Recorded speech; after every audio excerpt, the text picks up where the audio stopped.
So yun, may deliver na naman nga pala kami nito mga pare. Tignan nyo naman, ayan, solid yan mga pare. Isang sopa, tapos dalawa ang igahan to mga pare. Ewan ko lang, hindi pa makabona ito sila madam.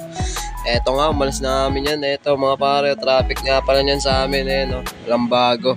Kasama nga pala namin yung si Zion Williams, anak ng kuya ko mga pare. Solid yan, ayan, nasa biyahe na namin yan. Eto, malapit namin makalabas dyan sa Fishport kung saan nagbumula ang traffic. Ayun, nadali rin. Eto na nga, ang tagal nga namin dito naghintay mga pare. Nakalabas din sa wakas. Nakatagas din kami yan mga pare. Punta na nga pala kami nito ng Angono. Siyempre, doon ang deliver namin nito ngayon.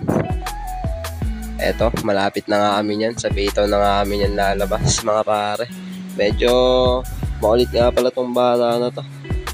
Ang tigas ng mukha. At ito nga, dumaan pa kami na ito sa SM mga pare. Kasi nagpapalit pa ng pera sila madam. Kasi kakauwi lang nila galing ibang bansa mga yun. Ayun, natamang palit lang yung bata na yun mga pare. Tingnan na yan. Ayan, napakaganda na nga pala dito sa Angono. Tingnan nga pala kami nito mga pare. Ito nga pala, bababa na namin yung mga pare. Hindi ko na nga na-video yung pagbaba namin yun kasi walang hawak ng camera namin mga pare. Wala pang cameraman si Zion Williams kasi medyo maliit pa siya Tignan mo, tamang ano lang yan tamang kulit lang yan umiwalay. At ayan, syempre, na-assemble na nga namin yan mga pare. Galing-galing mo na yun. Ang kulit mo.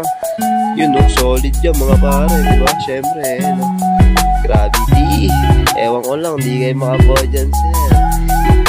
Thank you nga pala. Thank you sa po mga pare, diba? Solid, sana all. Hey, sarap talaga may dyan. Ayun lang. Thank you mga pare. Binigyan mo nga pala yun yung chocolate nila madam Ang tigas na mukha Thank you.